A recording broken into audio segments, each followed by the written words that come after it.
very useful. Is that a justification for more experimentation, exploration, experience in life, sort of trying to find serendipity, because all of these experiences are going to teach you a inescapable lesson? You're going to do what you're going to do. I mean, your level of exploration, I think, is sort of up to you. But life is always throwing truth back at you. Uh, it's about whether you choose to see it, whether you choose to acknowledge it, even if it's painful. Truth is often painful, right? If it wasn't, we'd all be seeing truth all the time. Reality is always reflecting truth. That's all it is. Why would you not have accessed it already? Exactly. All the philosophy that's out there, for example, it's almost trite. Like most people, they look at philosophy like until they discover it for themselves. Because wisdom is the set of things that cannot be transmitted. If they could be transmitted, we'd read the same 5 philosophy books and we'd all be done. We'd all be wise. You have to learn it for yourself. It has to be rediscovered for yourself in your own context. You have to have specific experiences that then allow you to generalize and see the truth in those things in such a way that you're not going to unsee them. But each person is going to see them in a different way.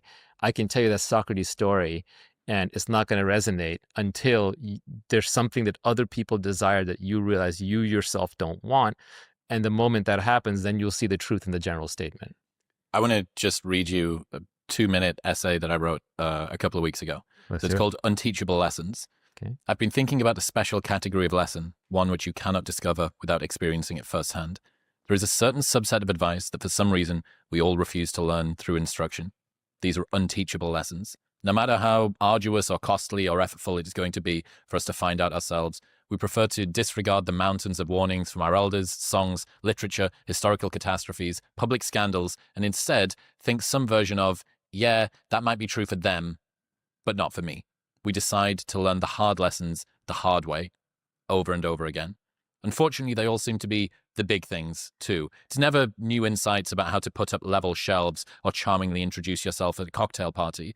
Instead, we spend most of our lives learning firsthand the most important lessons that the previous generations already warned us about. Things like, money won't make you happy, fame won't fix your self-worth, you don't love that pretty girl, she's just hot and difficult to get. Nothing is as important as you think it is when you're thinking about it. You will regret working too much. Worrying is not improving your performance. All your fears are a waste of time. You should see your parents more. You'll be fine after the breakup and will be grateful that you did it. It's perfectly okay to cut toxic people out of your life. And even reading this list back, I'm rolling my eyes at how fucking trite it is. These are all basic bitch, obvious insights that everybody has heard before.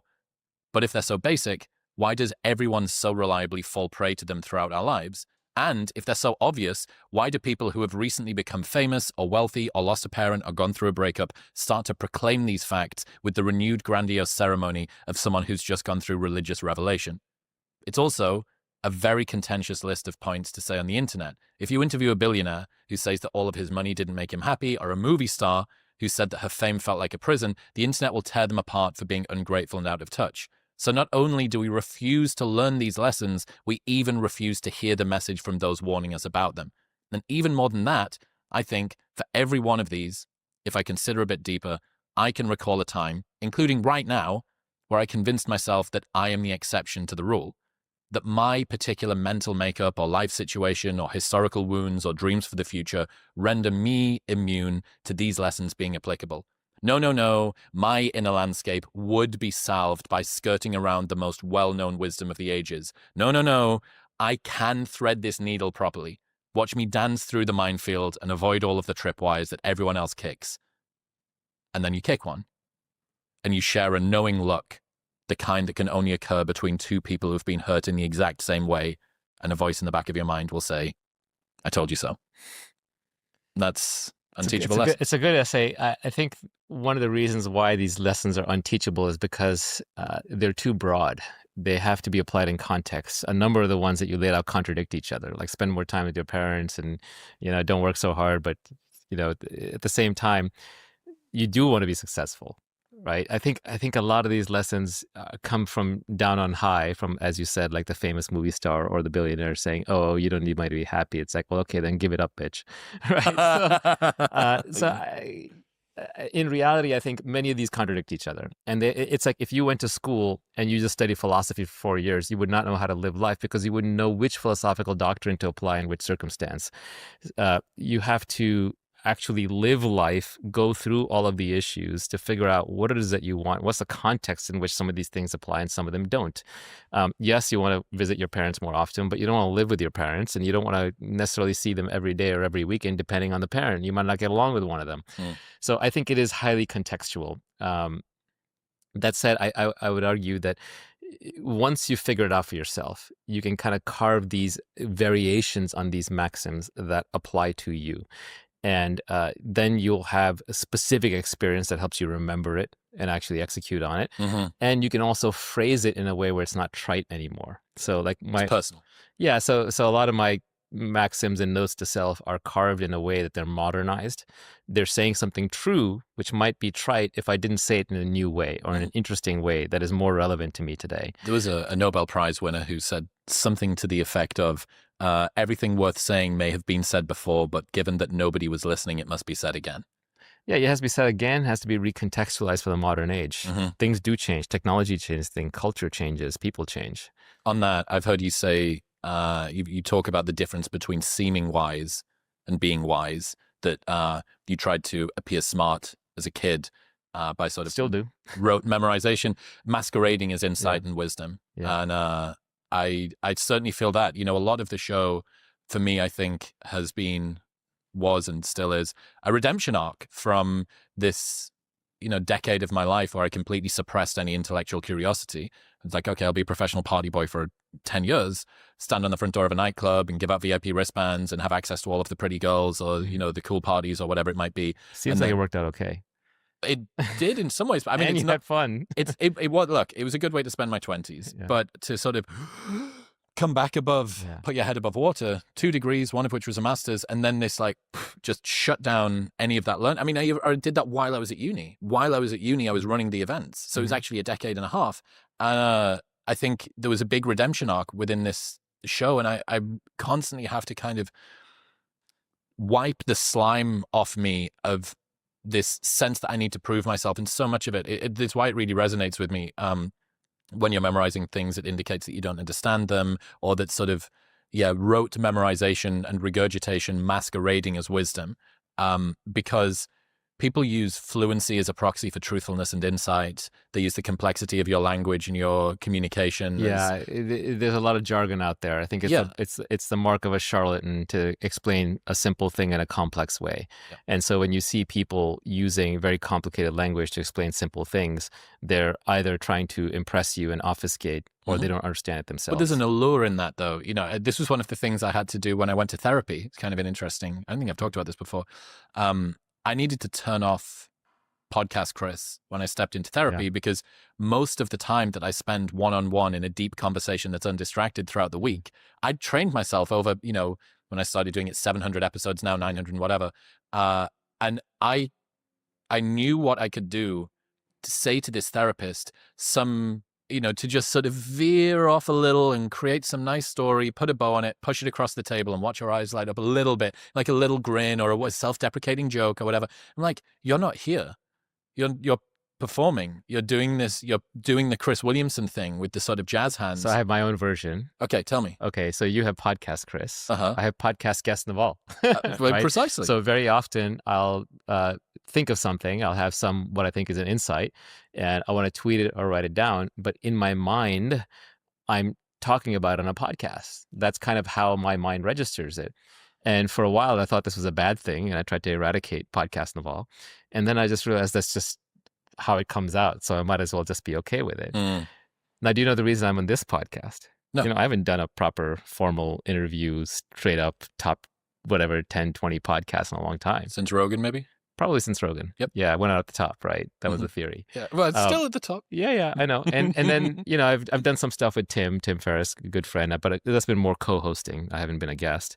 And then I did 1 or 2 random things where I just stumbled into a thing where there was a reason, but it wasn't like this. And I reached out to you for this one, right? I have lots of people reaching out to me for podcasts. I do not answer them. I reached out to you. And the reason is a really funny one. It's because when I am playing Podcast Naval in my head, for some reason, you're on the other side. And I don't know why. I literally don't know why. It's not like I've even seen many of your podcasts. I think I've seen some snippets here and there. But for some reason, you were the guy in the podcast, in Podcast Naval. And so I was like, oh, I might as well just do it. So I reached out to you. I wonder if this will close that loop or further entrench it. I wonder if you've made it way worse now and you're just going to have, well, first off, it was a dream and now it's reality plus a dream. And Well, now I can't get away from him. Yeah, there are enough people that I turned down where I said I'm just not doing podcasts. I feel bad about that. I got to go back and do those podcasts. But I probably wear out my welcome. I have nothing new to talk about. So I don't know what I'm going to say. Well, I appreciate you said on Rogan, and this was something, to kind of pay it back to you. I had a 5-headed Mount Rushmore of guests before I started this show. And it was Jordan Peterson, Sam Harris, Alain de Botton from the School of Life, you and Rogan. And that was my hydra of a Mount Rushmore. And I think someone had asked you at some point, maybe it was a tweet or something after Rogan, or maybe even said it on Rogan, where you said, I don't like to say the same thing twice, at least not in the same way. I don't like sequels. Yeah. Yeah. And I really, really respected that. That was 2019. You said it was 8 or 9 years ago. It wasn't as long ago as you might have a think. terrible memory. Yeah. You're right, 2019, right before COVID. Yes. And I really appreciated that because there is something... The content game, you can continue to sort of, I'm sure I'll have said many things today that the audience will have already heard, but caring enough about having novel insights, or at least having a new perspective on similar insights. Say, oh, well, in the space of 6 years since you were on Joe, a lot of these things, well, I'm coming at them. Actually, the first thing I said to you today, like, I'm not convinced that I actually fully agree with that thing that I used to say, which is cool, right? That's you. Yeah. Showing that the position that you put in the ground previously is not a tether. It's not you being held to it anymore. Well, I think the reason why I wanted to be on this is because for some reason I have the impression that you engage in conversations. And I like conversations. I don't like interviews. This is why I was doing my last startup Air Chat, which is all about conversations. And conversations to me are more genuine. They're more authentic. There's a give and take. There's a back and forth. There's a genuine curiosity. It's not to say the other podcasters don't do it. They absolutely do it. But for some reason in my mind, I had you as a guy that I would actually have a conversation with. And sure enough, you just read me your essay, which I don't think anybody else would really do, right? That implies there's a give and take. There's a genuine curiosity. And I think that's useful because then certain inexplicit knowledge that I had will be surfaced for myself. And I think that's helpful. Well, you're seeing, to kind of break the fourth wall a bit, you're seeing very much of some of the gateway drug insights that you had that you just don't get to choose. I'm aware that you kind of have an anti-guru sentiment in you, like a very strong, like, don't listen to me. I don't know what I'm doing. Yeah, it's a trap. No, guru's a trap. Do not follow me. Do not bow to me. Do not do any of the other things to me. But if you see resonance in another person, and I think this is what we're all trying to find. People can complain about the mountains of content creation that happens, and maybe rightly so. But if you're able to find someone and you see in them a little bit of you, maybe not even much of you, but like, oh, that bit of them, their self-esteem or the way they look at relationships or what they want to do, the kind of life they want, or the level of peace of mind that they want to have, or whatever it might be. If you find in somebody else a little bit of that, it's kind of like what you were saying before. You can no longer be unconvinced of that. And it steps in and becomes a part of you. And you're maybe seeing reflected back to you some, this sort of percolated, very meandering insight from however long ago that something's happened. And maybe in, 5 years' time, you'll be like, that thing that you said about the lessons and the blah, blah, blah, blah, blah. And then, I don't know, it's cool. That's like synthesis, right? It's this sort of